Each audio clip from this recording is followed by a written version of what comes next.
Terrorist groups operating from Pakistan present a complex challenge for regional stability and global security. These organizations often exploit the porous borders and political instability, using them as safe havens for planning and executing attacks. The intertwining of these groups with local politics complicates counterterrorism efforts, as some factions may receive tacit support from state actors. Moreover, the ideological motivations driving these groups, often rooted in extremist interpretations of religion, fuel their recruitment and resilience. Addressing this issue requires a multifaceted approach, including diplomatic engagement, intelligence sharing, and economic development to undermine the conditions that foster extremism. Policymakers must prioritize collaboration with regional partners to effectively disrupt these networks and promote long-term peace and stability. In the 1980s, the Soviet-Afghan War transformed Pakistan into a pivotal battleground. As the Soviet Union invaded Afghanistan, Pakistan became a sanctuary for Mujahideen fighters, drawing support from the US and various countries. This influx of fighters and resources laid the groundwork for what would later evolve into several militant organizations. The US provided arms and funding, aiming to counter Soviet influence. But this strategy inadvertently fostered a complex web of extremism. By the late 1980s, as the war ended, many of these fighters remained, leading to the rise of groups that would shape Pakistan's security landscape for decades. The consequences of this era are still felt today, as the historical roots of these organizations continue to influence regional dynamics and global security. The relationship between Pakistan and the Taliban is a complex and often contentious topic. In the 1990s, as the Taliban emerged as a dominant force in Afghanistan, Pakistan played a crucial role in their rise to power. This support was not merely ideological, it was strategic. Pakistan sought to establish a friendly government in Kabul that would provide a buffer against India and secure its own geopolitical interests. The Inter-Services Intelligence, or ISI, actively facilitated the Taliban's ascent, providing military training, funding, and logistical support. This partnership was rooted in a shared vision of a Pashtun-dominated Afghanistan, which aligned with Pakistan's national security objectives. However, this alliance has had lasting repercussions, contributing to regional instability and complicating Pakistan's international relations, especially with the West.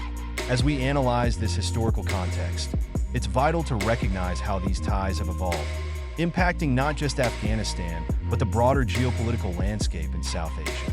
Understanding this relationship is key to grasping the ongoing challenges in the region today. In the rugged landscapes of Pakistan's federally administered tribal areas, or FATA, a complex narrative unfolds. These regions have long been perceived as sanctuaries for notorious terrorist groups like the Taliban, Al-Qaeda, and the Haqqani network.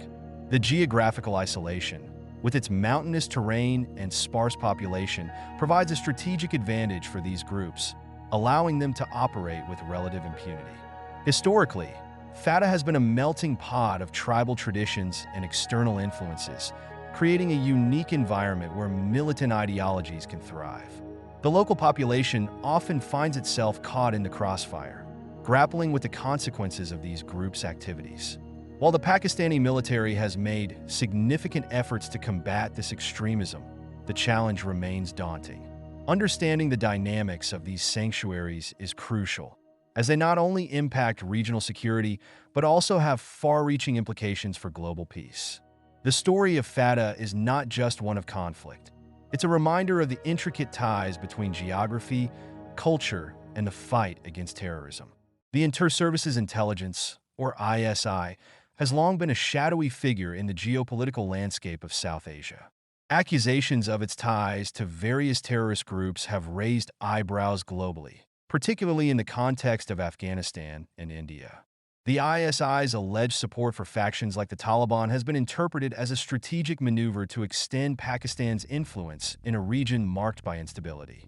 Critics argue that this relationship not only undermines peace efforts, but also fuels a cycle of violence that destabilizes neighboring countries.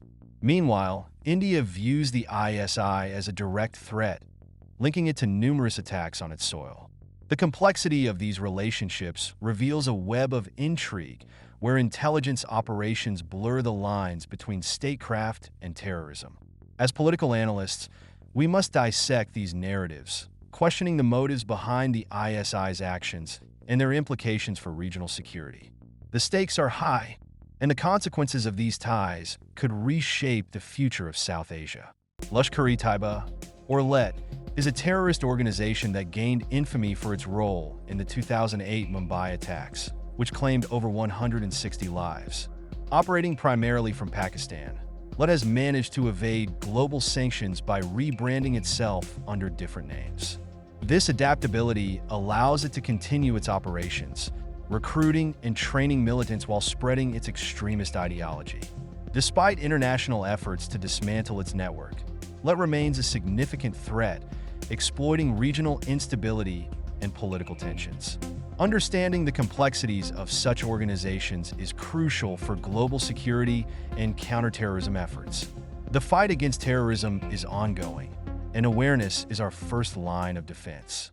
Jaish-e-Mohammed, or JEM, is a militant group based in Pakistan that has gained notoriety for its violent activities, particularly against India. Founded in the late 1990s, JEM has been linked to numerous attacks, with the 2019 Pulmo attack being one of the most devastating. In this incident, a suicide bomber targeted a convoy of Indian security forces, resulting in the deaths of 40 soldiers. This attack not only heightened tensions between India and Pakistan, but also sparked widespread outrage and calls for justice. JEM's ideology is rooted in extremism, and it seeks to promote its agenda through violence, often exploiting religious sentiments. The group has been designated as a terrorist organization by several countries, yet it continues to operate, raising concerns about regional stability and security. Understanding the impact of groups like JEM is crucial for grasping the complexities of South Asian geopolitics. Kashmir has been a flashpoint of conflict for decades, with deep-rooted tensions between India and Pakistan. The insurgency in this region is fueled by accusations that Pakistan provides logistical and financial support to various militant groups. This support is believed to include training, weapons, and funding, which has intensified the violence and instability in Jammu and Kashmir. The local population often finds itself caught in the crossfire, facing human rights violations and a heavy military presence. The geopolitical implications are vast, as this conflict not only affects the two nations involved, but also draws in global powers, each with their own interests. Understanding this complex situation is crucial, as it highlights the broader issues of sovereignty, nationalism, and the quest for peace in a region that has seen too much suffering. The UN has imposed sanctions on several Pakistan-based terrorist organizations and individuals, designating them as global terrorists. Despite these measures, many of these groups continue to operate with surprising freedom. This raises critical questions about the effectiveness of international sanctions. While the UN aims to curb terrorism and promote global security, the reality is that these organizations often find ways to evade restrictions, using complex networks and local support. The challenge lies not just in enforcing sanctions, but also in addressing the underlying issues that allow these groups to thrive. Understanding this dynamic is essential for anyone concerned about global peace and security. The fight against terrorism is ongoing, and it requires a multifaceted approach that goes beyond mere sanctions. Pakistan's approach to combating terrorism is riddled with inconsistencies. We see crackdowns that are often more about optics than genuine commitment. When international pressure mounts, the government springs into action, targeting certain groups while conveniently ignoring others. This selective enforcement raises serious questions about the sincerity of these efforts. Are we truly committed to eradicating terrorism, or are we simply playing a game of geopolitical chess? The temporary nature of these actions only serves to undermine long-term stability. Policymakers must recognize that half-hearted measures will not bring about real change. It's time for a comprehensive strategy that addresses the root causes of extremism, rather than just responding to external demands. Pakistan has recently been placed on the FATF Gray List, which signifies that the country is under increased scrutiny for its efforts to combat terrorist financing. This decision comes despite Pakistan's attempts to align with FATF guidelines. The gray list serves as a warning, indicating that while progress has been made, there are still significant gaps that need to be addressed. Being on this list can have serious repercussions, including reduced foreign investment and strained international relations.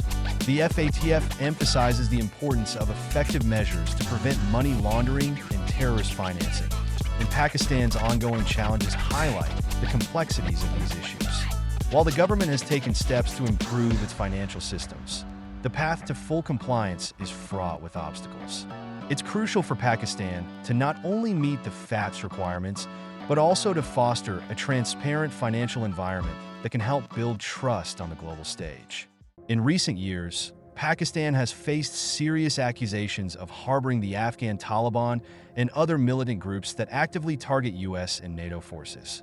This complex relationship complicates peace efforts in the region, as these groups often find refuge across the border, undermining stability in Afghanistan. The Pakistani government claims it seeks to combat terrorism, yet critics argue that its support for certain factions fuels ongoing conflict. This duality creates a challenging environment for diplomatic negotiations, as trust erodes between nations. Understanding this intricate web of alliances and hostilities is crucial for anyone interested in the future of peace in South Asia. The stakes are high, and the path to resolution remains fraught with tension and uncertainty. Even after Osama bin Laden's death in Abbottabad, al-Qaeda's influence lingers in the region. While the organization has faced significant setbacks, remnants and affiliates continue to operate, adapting to new challenges. In places like Yemen and North Africa, local groups have pledged allegiance to al-Qaeda, leveraging instability and conflict to gain footholds. These affiliates often exploit grievances, recruiting disillusioned individuals and fostering extremist ideologies. The ongoing presence of al-Qaeda highlights the complexities of counterterrorism efforts. Despite military actions and intelligence operations, the underlying issues that fuel extremism, poverty, political instability, and social injustice, remain largely unaddressed. Understanding this dynamic is crucial for developing effective strategies to combat terrorism and promote lasting peace in the region. Proxy warfare has become a significant aspect of the conflict between Pakistan and India, particularly in the contested region of Kashmir. Pakistan has been accused of leveraging militant groups as proxies to conduct asymmetrical warfare, allowing it to exert influence while maintaining plausible deniability. This strategy involves supporting non-state actors who can carry out attacks, creating a complex web of conflict that complicates traditional military responses. In Kashmir, these proxy forces have engaged in guerrilla tactics, targeting Indian security forces and civilians alike, which escalates tensions and perpetuates instability. This approach not only challenges India's military might, but also raises questions about sovereignty and international law. The situation is further complicated by the historical grievances and national identities at play, making resolution elusive. Understanding this dynamic is crucial for grasping the broader implications of proxy warfare in global geopolitics. Domestic terrorism in Pakistan is a grave threat that extends beyond borders. Terrorist groups here are not just focused on external targets. They are wreaking havoc within our own communities. Civilians, law enforcement, and religious minorities bear the brunt of this violence. Each attack sends ripples of fear through society, undermining our security and stability. The toll is staggering: lives lost, families shattered, and a nation left in turmoil. These groups exploit vulnerabilities, sowing discord and hatred, while our response must be unified and resolute. It is imperative for policymakers to prioritize comprehensive strategies that address the root causes of extremism, enhance community resilience, and ensure justice for victims. We cannot afford to be complacent. The fight against domestic terrorism requires vigilance, collaboration, and a commitment to uphold the values of peace and tolerance. Only then can we hope to reclaim our streets and protect our future. Pakistan stands at a critical crossroads, facing mounting international pressure to address the persistent threat of terrorism emanating from its territory. The United States, India, and various global organizations are calling for concrete actions against groups that exploit Pakistan's landscape for their nefarious activities. This isn't just a matter of national security. It's about global stability. The repercussions of inaction are profound, affecting regional peace and international relations. As the world watches, Pakistan must navigate this complex web of diplomacy and accountability. The stakes are high, and the time for decisive action is now. The international community demands not just promises, but tangible steps to dismantle these networks. The question remains, will Pakistan rise to the challenge?